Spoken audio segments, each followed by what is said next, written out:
ਕੰਧ ਨੰਬਰ 4 ਤੋਂ 11 ਵਿੱਚ ਪੂਰਨ ਦਾ ਪਿਓ ਦੇ ਦਰਬਾਰ ਆਉਣਾ।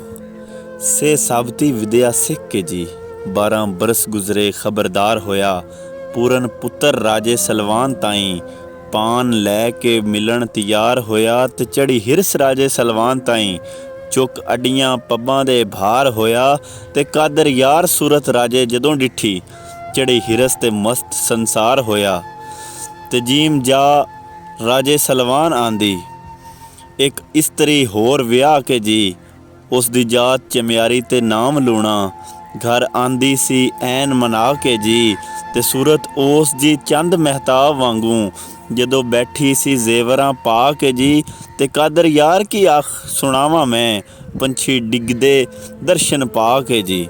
ਹੇ ਹਾਰ ਸ਼ਿੰਗਾਰ ਸਭ ਪਹਿਰ ਕੇ ਜੀ ਪੂਰਨ ਨਾਲ ਮੈਂ ਹੋਰ ਤਾਂ ਬਹਿਰ ਆਇਆ।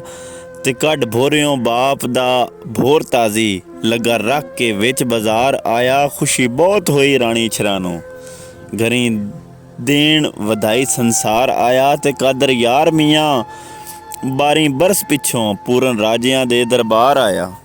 ਉਹ ਖੁਸ਼ੀ ਹੋਈ ਸਲਵਾਨ ਰਾਜੇ ਪੂਰਨ ਆ ਕੇ ਜਦੋਂ ਸਲਾਮ ਕੀਤਾ।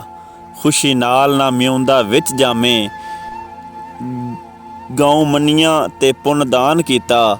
ਤੇ ਪੂਰਨ ਵਿੱਚ ਕਚਹਿਰੀ ਦੇ ਆਣ ਬੈਠਾ ਲੋਕਾਂ ਸਭਨਾਂ ਵੱਲ ਦਿਹਾਨ ਕੀਤਾ। ਕਾਦਰ ਯਾਰ ਮੀਆਂ ਸਲਵਾਨ ਰਾਜੇ ਹੱਥੋਂ ਸਾਈਂ ਦੇ ਨਾਮ ਕੁਝ ਦਾਨ ਕੀਤਾ। ਉਹ ਦਾਲ ਦੱਸਦਾ ਪੁੱਛਦਾ ਲਾਗੀਆਂ ਨੂੰ ਸਲਵਾਨ ਰਾਜਾ ਤਦੋਂ ਗੱਜ ਕੇ ਜੀ। ਤੇ ਪੂਰਨ ਭਗਤ ਤਾਂ ਢੂੰਡ ਸਾਂ ਸਾਖ ਯਾਰੋ ਜਿੱਥੇ ਚੱਲ ਢੁਕੀਏ ਦਿਨ ਅੱਜ ਕੇ ਜੀ। ਤੇ ਮੈਨੂੰ ਸਿੱਕਦਿਆਂ ਰੱਬ ਨੇ ਲਾਲ ਦਿੱਤਾ ਅੱਖੀਂ ਵੇਖ ਲਿਆ ਹੁਣ ਰੱਜ ਕੇ ਜੀ। ਤੇ ਕਾਦਰ ਯਾਰ ਮੀਆਂ ਪੂਰਨ ਭਗਤ ਅੱਗੋਂ ਕਹਿੰਦਾ ਸੁਖਨ ਸੱਚਾ ਇੱਕ ਵੱਜ ਕੇ ਜੀ। ਤੇ ਜ਼ਾਲ ਜ਼ਰਾ ਨਾ ਬਾਪ ਤੋਂ ਸੰਗ ਕਰਦਾ ਕਹਿੰਦਾ ਬਾਬਲਾ ਪੁੱਤ ਵਿਆਹੋ ਨਹੀਂ ਜਿਸ ਵਾਸਤੇ ਲੋਕ ਵਿਆਹ ਕਰਦੇ ਮੇਰੇ ਮਨ ਅਜੇ ਉਹ ਚਾਓ ਨਹੀਂ। ਤੇ ਮੇਰਾ ਭੋਰ ਸੈਲਾਨੀ ਹੈ ਰੂਹ ਐਵੇਂ ਬਨ ਬੇੜੀਆਂ ਬਾਬਲਾ ਪਾਓ ਨਹੀਂ। ਤੇ ਕਾਦਰ ਯਾਰ ਨਾ ਸੰਗਦਾ ਕਹਿ ਪੂਰਨ ਮਿੱਥੋਂ ਰੱਬ ਦਾ ਨਾਉ ਭੁਲਾਓ ਨਹੀਂ। ਰੇ ਰੰਗ ਤਗਈਰ ਹੋ ਗਿਆ ਸੁਣ ਕੇ ਪੂਰਨ ਭਗਤ ਵੱਲੋਂ ਸਲਵਾਨ ਦਾ ਈ। ਤੇ ਕੋਲੋਂ ਉੱਠ ਕੇ ਵਜ਼ੀਰ ਨੇ ਮੱਤ ਦਿੱਤੀ ਅਜੇ ਇਹ ਕੀ ਰਾਜਿਆ ਜਾਣਦਾ ਈ। ਤੇ ਜਦੋਂ ਹੋ ਗਏ ਜਵਾਨ ਕਰ ਲਈਓ ਆਪੇ ਤੇ ਇੱਥੋਂ ਬਾਹਰਾ ਫਿਕਰ ਵਿਆਹਣ ਦਾ ਈ। ਤੇ ਕਾਦਰ ਯਾਰ ਵਜ਼ੀਰ ਦੇ ਲੱਗ ਆਖੇ ਰਾਜਾ ਫਿਰ ਖੁਸ਼ੀ ਅੰਦਰ ਆਉਂਦਾ ਈ। ਉਸ ਦੇ ਜ਼ੁਬਾਨ ਥੀ ਰਾਜੇ ਨੇ ਹੁਕਮ ਕੀਤਾ ਘਰ ਜਾ ਸਲਾਮ ਕਰ ਮਾਈਆਂ ਨੂੰ।